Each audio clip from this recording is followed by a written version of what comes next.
am Valerie Gillespie. I'm delighted to host today's Blue Couch Conversation at Sonny House today. I am here with the very talented and beautiful Miss Missy Burton. Usually Missy hosts Blue Couch Conversations, but today I am so honored that she is shifting roles a little bit and she is on the other side of the camera. And so we're going to talk a little bit here at the house, see what you've been up to. And so I'm going to, in true Missy Burton fashion, I'm going to start off with your question that you asked me and that you asked almost every artist. Who are you? But here's the deal. I feel like I know you. I know you're a gallerist. I know you're a photographer, a mother, a wife. You do all the things. I want to know, and I feel like the majority of people that are watching right now also want to know, I want to know the Missy that we may not know. I want to know the Missy we don't see on Instagram or Facebook or, at the shows or all the things that I want to know that Missy. Who am I? Wow, that's a loaded question. Because I'm a lot of things. I guess I can kind of start with my humble beginnings. Yeah. I was born in Tulsa, Oklahoma, to two Langston University students. My parents were young when they had me, and I was pretty much like going to college way before I went to kindergarten. So the village was real, and my dad was a Kappa, my mom was a Delta, so I had a lot of aunts and a lot of uncles, and everybody took care of me. When my folks were going to class and whatnot, everybody kind of took care of each other. They were all like this big family. And when we moved to our house in North Tulsa, we moved into another community that was similar. And so growing up for me in a community where families were close and, all the kids, like we actually would remove gates in the backyard so that instead of having one backyard, we had great big backyard. And so like one of our neighbors had a basketball, the Owens, they had a basketball court. Right. We had a swimming pool, and the Russells had a trampoline, and so we just the parents just kind of took it upon themselves, and they just so it was like one big ginormous backyard where all the kids could go back and forth, and we just took care of each other, and that's the kind of community I grew up in. My favorite thing to do when I was a kid was go fishing.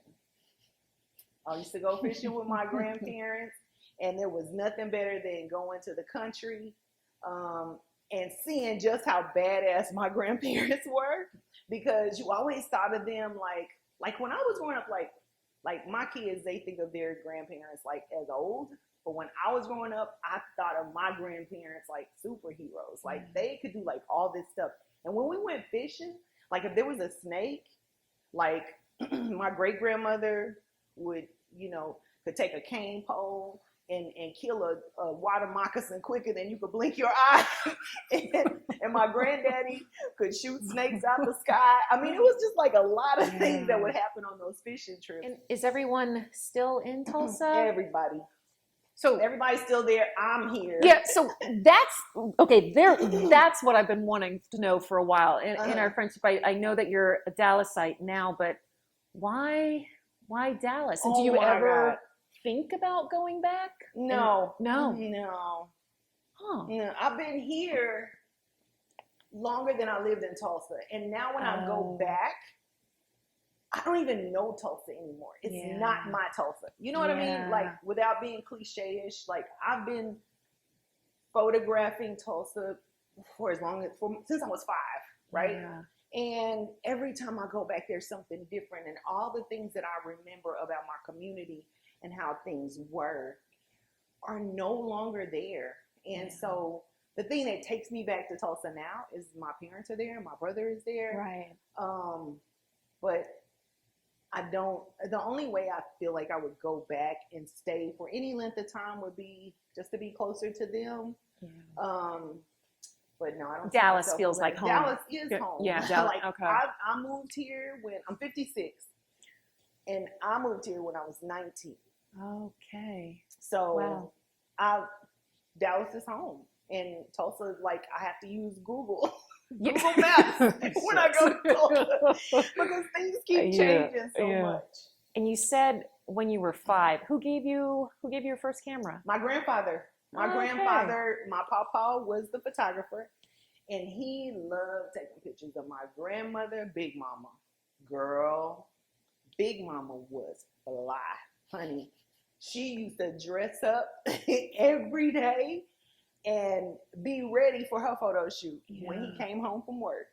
That was what she did, and he took that was his favorite subject to take pictures of was my grandmother. And as a result of that, I have a photo album of all these photographs, beautiful photographs that he took of her, like, I mean, beautiful lingerie type photographs. And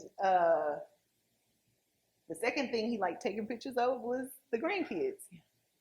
So he's the one that gave me my love for photography and jazz. That's cool. I'm a jazz enthusiast. I am also a butterfly enthusiast. So I collect jazz on wax. My grandpa gave me that as well. My first camera that he gave me was a Polaroid Instamatic. It was one of those things. I know exactly what you're talking about. Yes. And the picture slides out. Yeah. And the picture slides out, and you have to wait for it. You got to fan it or whatever. Yeah. That was my first camera. Butterflies have always been a consistent omen in my life for as long as I can remember. My grandmother, my mother's mother, was completely obsessed with butterflies. And I later learned in life that one of her sisters, who was my mother's favorite aunt, was completely obsessed with butterflies. And so and I was able to make that connection with her before she passed on. But the irony of that is, it always kind of made me wonder, like, is this kind of hard-coded? Because, like I said, I'm super obsessed with them, and they've been a constant omen. I follow the butterflies in making critical decisions in my life. I follow the butterflies. Wow. The other thing is that, like, I'm a member of the Texas Lepidopterist Society, and what? all that means is that I'm a butterfly enthusiast. Oh my gosh.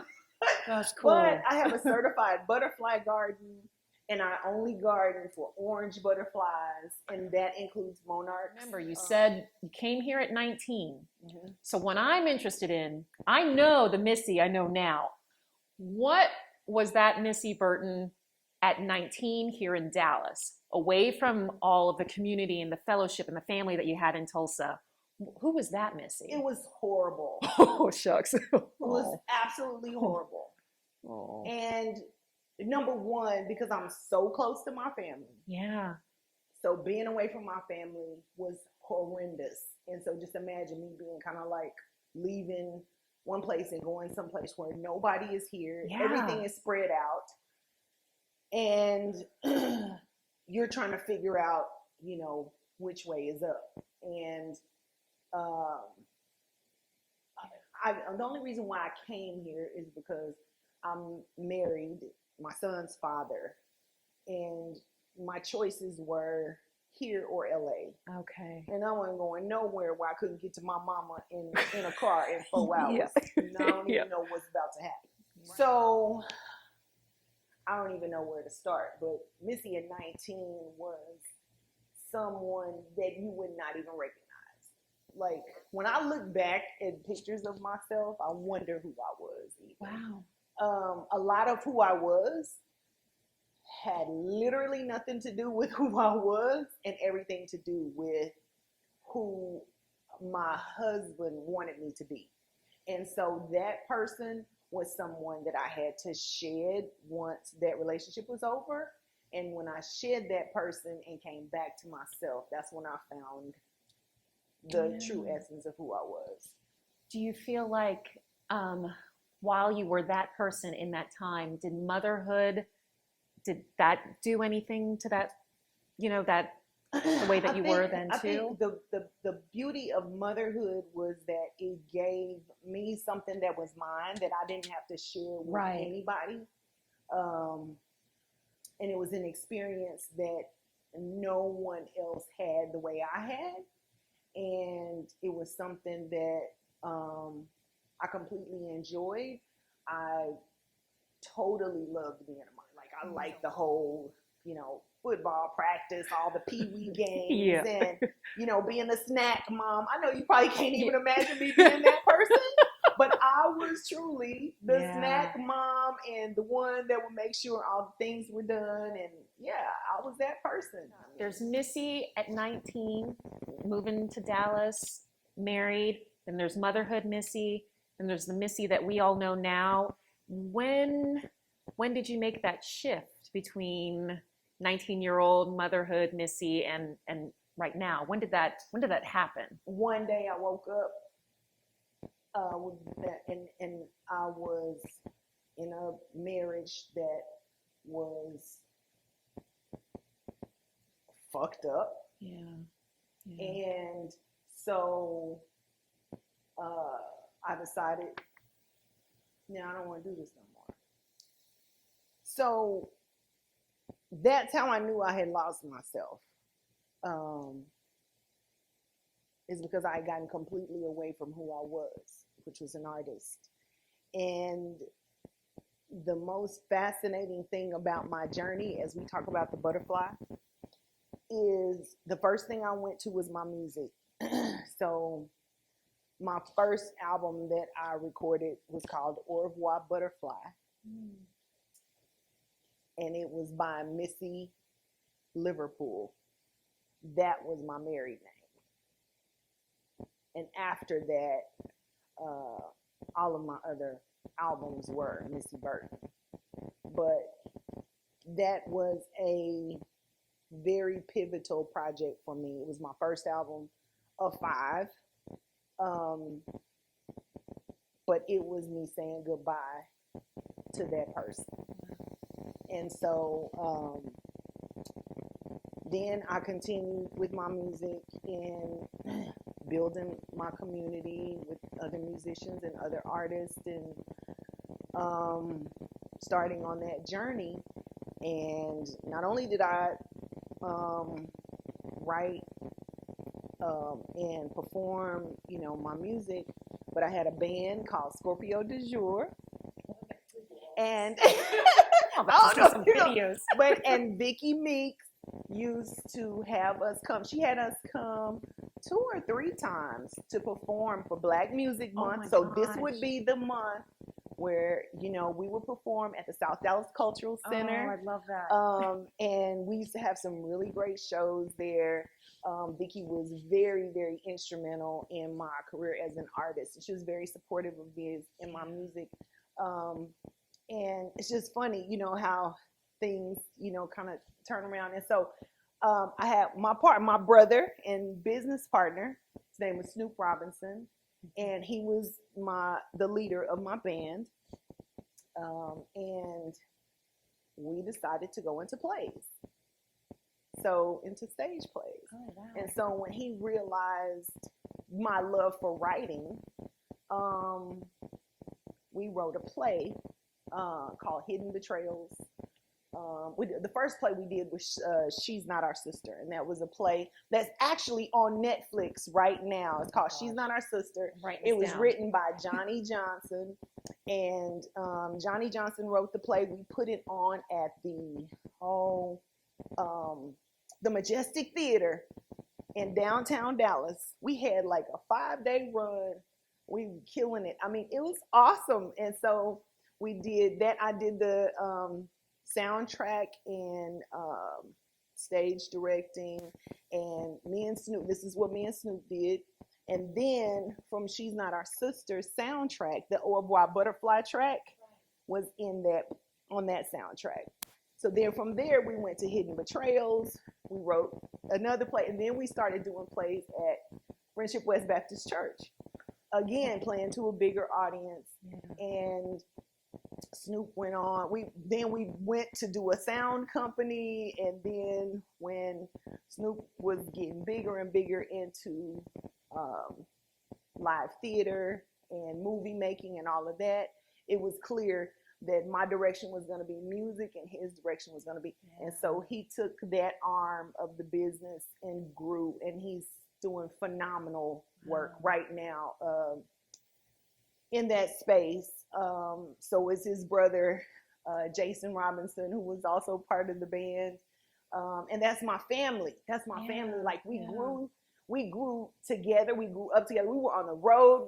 We were doing it, right, as musicians. And then we just kind of like blossomed and started going to do our own thing. And so from the plays, as far as plays were concerned, not only did I write them and direct them, I was a star in one of them. Did the soundtrack, wrote the soundtrack for them.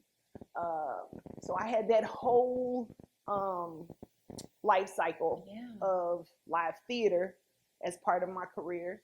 And then stayed with the music and stayed with the music. And the whole time that my camera has always been in my hand.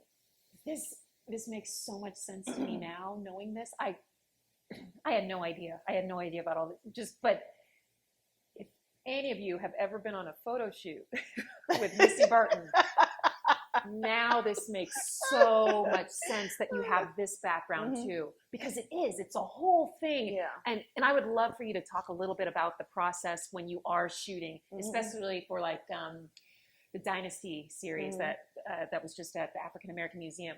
When you're shooting for that, it's an experience. It's a production. It really is. Everything I do is a production. Yeah. So all of that, that's why I say that whole transformation, that whole thing where I went straight back to my music and I started this transformation, it's all critical experience. It was me, it was the universe tapping into those gifts and saying, you could do this, you could do this, you could do this, you could do, you could do this, and you can put it all together and you can make something good with this. So like with the Dynasty, when I wrote the story and then I visualized the characters that went with the story. And then it's go to the costume shop to start styling what these characters are going to wear. And then thinking about their backstory. Like, just in case somebody asking me a question, right, about the characters. And I do it with all of my work. I make sure that I have a backstory just in case somebody asks me. Just in case. They may not ever ask me, but just in case I have something to give them. But I think that's also what makes it, for me, fine art. It's the content is there. You just can't deny how much content is in each one of these images. I also, when I think about your recent book, I Am Woman, same thing. Without reading the poetry next to it, you still feel something. You know that you put a lot of work in it. You know that the process is there. It's not just you picked up your camera and took a shot. It's so much more. I mean, it's so much more. I'm curious about, is there a connection between I Am Woman and Dynasty? Absolutely. Okay. Absolutely. I Am Woman came first. Okay. So that's actually, before I Am Woman came my very first series called Butterfly. And Butterfly was a black and white, or is a black and white photographic series that highlights the transient beauty of butterflies. When I did that series, I caught a lot of flack from wildlife photographers because number one, why in the world would you photograph butterflies in black and white? Right.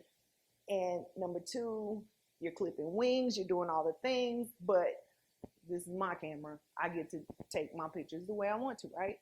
So with Butterfly, that marked the beginning of this thing that was brewing inside of me. This work was brewing, which is why you'll see these butterflies going throughout the I Am Woman book. Okay. Because these butterflies are a very, very important symbol of transformation. And for women, this is what we do. This is how we build humanity. we give birth, and we cultivate humanity. This is how we keep humans living, is through transformation. And so the butterflies that was my first exhibit. And then from there came I Am Woman. And as part of I Am Woman, I couldn't do this series of work without having Mammy be part of it, because Mammy is a definitive part of our legacy and history as African American women, and I would be remiss to exclude her. Of course, there was a lot of backlash from that, I'm sure. but I wanted to photograph her so that she was like as regal as the Madonna, and that was my vision for her. She was going to be the center, the culmination of the I Am Woman body of work. And so I, once I made the decision to do it, I talked to my girlfriend, Ebony Page. She is an amazing spoken word artist. People may know her as Black Page, and a great friend. And she was like, let's take that image back. And so we did. So she was my muse for Dada. And we photographed her. And I'm so happy with the way that image turned out. Right. So what happened is as this work was touring, people kept stopping at the Mammy figure. And so there were two different schools of thought. So I was getting crucified by my sisters. I ain't gonna lie. They were like, you know what, you doing the most. Like, we're trying to get we're trying to get away from this, and you taking us backwards. Yeah. But the old white ladies were coming in giddy because she reminded them of someone they called Mammy that they had very fond memories of, right? And so I couldn't understand that. So it's like, I just started to dread sisters coming in. I was like, oh, I'm about to catch it now. Because it's too, I think, you see the image and you can't help but feel a certain way. And you feel that. And so I was like, so I decided, you know what? I'm going to lean into this and see if there's more here. And so I started to lean in, and I realized that the white women had fond memories of Mammy because they had her all the time. But for the sisters, she was mama. Yeah. And they got what was left over. Right. So Yep. And so the resentment came from, you know, I didn't have even breastfeeding. Like, it might not have been no breast milk left because she had to breastfeed Mam's baby. And so once I started leaning more and more into that aspect of the juxtaposition of those schools of thought, I was like, okay, I'm going to go with this. So people started asking me, well, who is she? Where's she from? How did she get here? What plantation was she on? I quickly realized that, oh my God, they think I know. They think this lady's real. And she was, because she's an integral part of our history. But Dada was someone that I made up based on our history. And so, as the storyteller I am, I decided to answer all the questions that they asked of me, which is why now we have Dynasty, the Peculiar Search for Totality, because in order for me to answer all the questions about Dada that were asked of me, I had to create an entire family for her to tell that story. And I think that's a tribute to your talent, because every piece in that collection, it feels so real. It really feels I, real. when it was up at the museum, I've stepped in there many a time and kind of chuckled because I heard people arguing. No, that's her great grandmama. No, wait a minute. No, we gotta go back. Yeah. And there's this one man asked me at the opening. He said, Missy, how did you find all these people? I mean, it's true that you go in there and if you don't know ahead of time, you feel like, it's like, how did you photograph her in this time? How did you find? So, and you know, when you start thinking about that process, and you look at the portraits, that was part of my process. So, me building this story, it was super critical that I create those photographs based on the timeline that those people would have lived. So that's why you see different treatments. I created those filters to make it look like those photographs came from long ago and what those photographs would have looked like at that time. We even did research on if there could have been a photograph taken at that time, you know, and if there was, what would it have looked like? So those were the filters that I created for those images to make sure that they were time appropriate, because each character has her own life and death timeline. And then I called Jay Lachey, and she was like totally like, I'm all in. So, you know, she's a historian, so we got all the books and we spread them out, and then we were like on late night calls arguing like, no, and she's like, that wouldn't make sense. No, you gotta do it this way, because she knows all the things. And so I had the story, and she made sure it was right, because she was like, you can do it like an artist, but she was like, it'll be next level if you make it historically accurate, because now you're teaching and you're, you know, so you're being creative, but you're teaching at the same time. So that was super cool. And I really appreciate her for keeping me accountable that way, because I could have totally done that, like wrote the story and not really cared about. Right. And but this is just another layer. That layer really, really added to it. And then as those stories emerged, and G said, we can totally make this happen. So he developed the app, the Sana app, to use with the portraits. And I created the dialogue that told each woman's story so she could talk to people.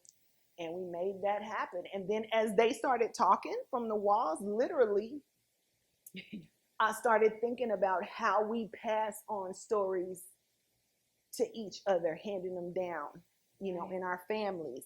And that's what the Echoes of the Past part is about.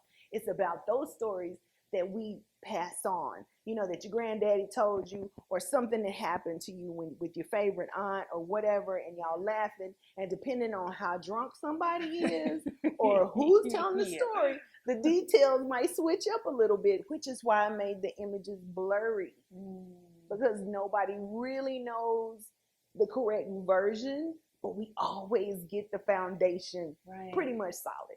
So it's almost like the silver lining of 2020 and the pandemic. It gave you the space and the time to really tell these stories, to really pass this down. And actually, Dynasty was chosen to be shown at Houston's Photo Fest last year in March. I was so excited because we got a gallery at, I think we were supposed to show at Texas Southern. Okay. And Photo Fest for photographers is like, you know, Art Basel, you know, for artists, right? And so that's like, oh my God, I get to be here, and this photographer is being shown from all over the world, and people coming from everywhere, and it was like, it's gonna be this awesome thing. And this was when I was gonna show the Dynasty, so I was so excited. I had finally completed this body of work. I was chosen by Photo Shoot magazine, chose my work, and so I was going to be part of, you know, of the group of photographers that they were showing. And so my photography was going to Texas Southern, and I was so excited. Oh my God, I'll never forget. And so then COVID happened. So everything shut down. I was super, you know, disappointed, because it was going to be like my one shot, like, you know, when artists get that thing where it's like, oh, this is my one shot, where, a lot of people are going to get to see my work at one time. And so anyway, that happened. And then, I Am Woman is still here, still with me. And so Dynasty, Dada is part of the dynasty because she's the reason that the dynasty exists. So of course, I Am Woman is still in my head. So I ain't had nothing to do. I ain't have nothing to do. I mean, we couldn't go nowhere. We couldn't do nothing. So I'm like, I'm about to write this book. Let me go and get this book done. People have been asking me for this. Silver lining of the pandemic. Yeah. I heard you say the word catalog. So that's my cue now. Uh-huh. Is that what's next? I mean, is that what's next for this? For the dynasty, yes. Yeah, okay. I'm definitely going to catalog the dynasty, and I'm shopping it. I'm looking for more places to take it, preferably other African-American museums or African-American spaces that want to show the work. I really want to get it in front of kids because I had a great experience at the African-American Museum showing it to kids. They got the biggest kick out of the artifacts and it's the a stories. Whole education piece too. Yeah, I mean, it's just I feel like there's a lot of dimension. I was very proud of myself with the artifacts. That, to me, that really solidified it. Like, it was like we kept going, like, kept adding these layers onto it and adding it. But the artifacts, to me, that really did make it real. But I feel like a lot of what went into this exhibition, especially during that COVID period, it's just, that's how you are. Mm-hmm. That's, I mean, everything that we've talked about just in these few short minutes. I mean, you're consistently evolving and seeing how you can make your craft better and better, not just for yourself, but for others too. Right. And I think that shows in this. I just want people, when they see my work, to know it. Yeah. It makes me feel so good when people go, "Oh my God, that's Grandma's hands." Yeah. I love hearing stuff like that. We all know Grandma's hands. And then I feel like as a Black photographer, I have this huge, huge responsibility to make sure that I am controlling the narrative of the Black story. I have to do it. I'm the one that has the tools. I have the cameras, I have the tools, I have the storytelling. I have to be the one to control the narrative, because when people see my work going into the future, they will have proof, right, of what Black life was like. And I feel like, no doubt, everything that you've done since when you picked up your first camera at 5, it's shown that progression, that gradual movement towards that. That's cool. In the true spirit of Blue Couch Conversations, I'm going to end on Missy's famous last question. If you can say one thing to inspire and energize every single creative at once, what would you say? Go with your gut. Don't listen to the naysayers. Don't ever ask anybody for their advice on the work that should come from your soul, because your gift was given to you uniquely, and you are uniquely destined to cultivate that gift. So anyone else's opinion of that work is insignificant. It is up to you to develop that gift the way your Creator bestowed it upon you, and cultivate it until you close your eyes.